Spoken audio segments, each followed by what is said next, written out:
Um,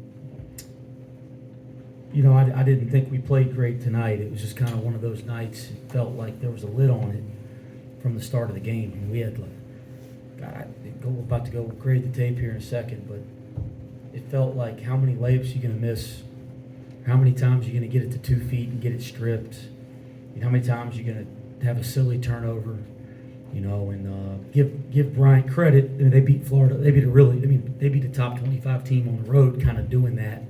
And then when they beat Florida Atlantic 3 weeks ago or so, they do frustrate you, and they do some different things, right? They play 5 guards. Most everybody on the floor shoots the basketball first, and the guys that don't are really good off the bounce from the perimeter. Timberlake's an interesting matchup because, he's like the one guy on the court that doesn't shoot it most of the time, but he's a terrific passer and playmaker, and he's really good at finishing around the basket. And, we saw him at Memphis. So, obviously he's had success in the American and at a high level. And he's an interesting matchup for our front court, or any high major front court for that matter. But at the same time, I thought we had plenty of chances there early, and it just felt like one of those nights where nothing was going our way. And I didn't think we handled that very well. And then I thought we handled it much better in the second half. And it wasn't like we came out of halftime and it just all went our way, but I thought we had a better attitude and approach. And then eventually you kind of find a way to bust the game open. But I was not pleased with our play. I'll be honest, we're pretty hungover from Saturday. This group's pissed. Obviously I'm pissed. And, you take those kind of losses hard. We take them all hard as coaches. This group took that loss harder than any team I've had take a loss since I've been here. They're pissed. And they practiced. We had one of our best practices of the year yesterday. I thought we'd come out and play unbelievable today. They're pissed off, but I think we addressed some things from that game, and it had us a little gun shy, or maybe not as confident tonight. And I think big picture, that's good because some of those things needed to be addressed, but we hadn't quite gotten through that process yet to get confident again, and I think we can. We got to get confident again.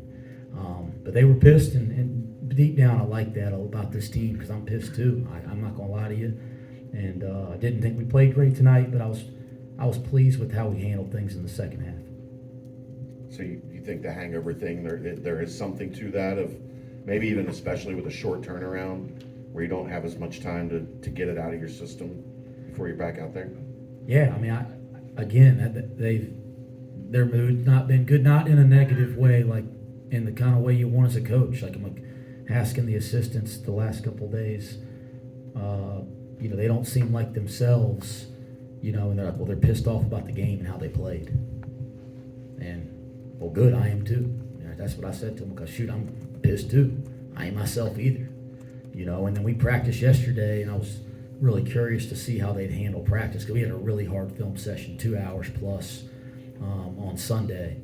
And they practiced their brains out, guys. It's probably the best practice we've had since I've been the coach here in terms of just effort. We went for 2 hours and 20 minutes the day before a game. And I thought if you were just going off practice, we played great tonight. I thought we came out with the intention to, and then it just didn't happen for us, and then we got down. And so, again, not pleased with our play tonight. Glad we found a way. It is a process, and this team's got a chance to be a really good team. I'm having fun coaching this team, even if I'm not having fun this week. But we need a day off. We'll take that tomorrow, and then we get a chance against a big-time team, on Saturday. Like we get a chance to compete against a big-time team, a team that's going to play in the NCAA tournament, a team that's one of the best teams in college basketball, top 30, 40 team in college basketball, no matter how you look at it. So Saturday's a big opportunity for us, and I think these guys will be excited for that. Coach Aziz has 4 blocks, season high, 23.9 defensive rating with him on the floor. Is this the kind of defensive impact that you foresaw him having with this kind of on this roster? Yes, and I think sometimes you got to put his development in perspective. This time last year was the first time he had ever had success at a high level, at any level of basketball, on a basketball court. This time last year, he was actually having some games at Utah Valley because the year before he was at Akron and didn't play. He wasn't even getting in the games. So his development is still early and new. And one of the things that I don't think he's ever been asked to do is guard anything but a center, right? So he's gotten pretty good at guarding the center, but now we're asking him to get out on the floor in a game like tonight and guard perimeter-oriented players. I mean, Timberlake played the three at Memphis, guys, and so he's got all the ability to do that, but he's learning it for the first time. Like, that's pretty fun as a coach to see a guy develop in front of you. Like, in the Howard game, he was lost trying to do that. Tonight, he finally had some really good moments there in the second half, and that's what's neat when you're working with young people. It's like you can see them improving right in front of your eyes over a really short period of time. And we're seeing that with some of our young players, and I do think of Aziz in the basketball terms as a young player. But yeah, I still think he can play significantly better. And you look down, he's got 17 rebounds. So yeah, that he's having an impact, and he's a big time player. CJ said your message at the halftime was just to respond to the chaotic nature of the game. What does it say that they're able to respond in practice this week, and then have that rough first half, and then when called upon, they can do the same thing? Yeah, I spent halftime just talking about team. And he's right. We talk about responding every day. It's one of the 4 things I have on my wrist right here is how we respond. And then the part of that was we had to start thinking about our team. Like, we have a lot of talent in that locker room and a lot of guys that are about the right stuff. But every night's not going to be everybody's night. And you could see the frustration with certain guys and how they were playing or how the game was going. And it wasn't the most fun game to coach, because I didn't think we played great. It probably wasn't the most fun game for our fans to watch. But it's important for our team to continue to find ways to grow. And I think it was tonight to see we got to be a team first all the time. We can't ever get caught up in what's going on with ourselves. And that was the message at halftime more than anything. I didn't think it was about X and O's and adjustments, that's for sure. Coach, it seemed like Aziz really got going in a one big lineup in that second half. Was that more due to the matchups, or just something you wanted to see if Aziz could handle on his own? Well, I think a couple things. I think it allowed him to kind of guard a non-shooting player. When he had to guard Withers in the first half, it was presenting some problems. Or anybody had, even Vic guarding Withers was presenting some problems. I think number 7's Withers, and that was a matchup we were struggling with a little bit with those 2 guys. And again, I believe those 2 are good enough to do that. But it wasn't just him; it's the Timberlake nature and all that. I mean, all that together. So I think getting him on, the right guy there, and then at the end of the game, they're a little tired and worn down because we're able to sub and play multiple guys, and they're not doing that to the same extent. So now all of a sudden, we're in spread action late with one big who's putting a lot of pressure on the rim, and CJ and CMOS are both out there spacing the floor. And so I do think some things opened up. It's usually people, when they write stories or whatever, you want it to be one reason, but it's usually a handful of things culminating. And probably the right matchup defensively helped Aziz. Probably having a lot of spacing on the floor.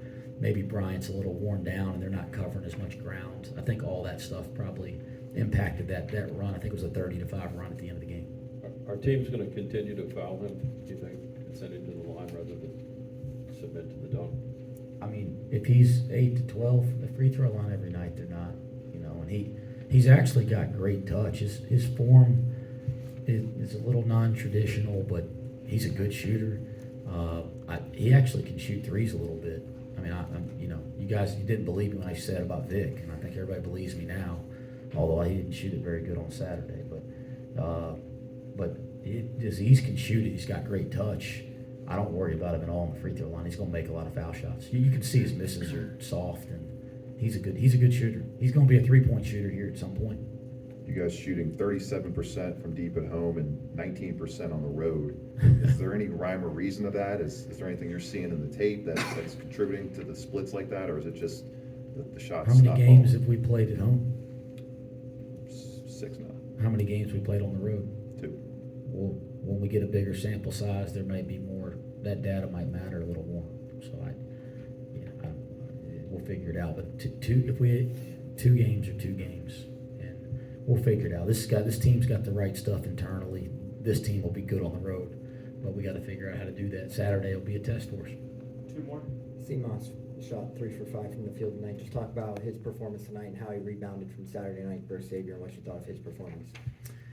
He's such a good player that hasn't been playing well, and I think I'm saying that because he would tell you that. You know, he hasn't found his groove yet. He got into the injury cycle.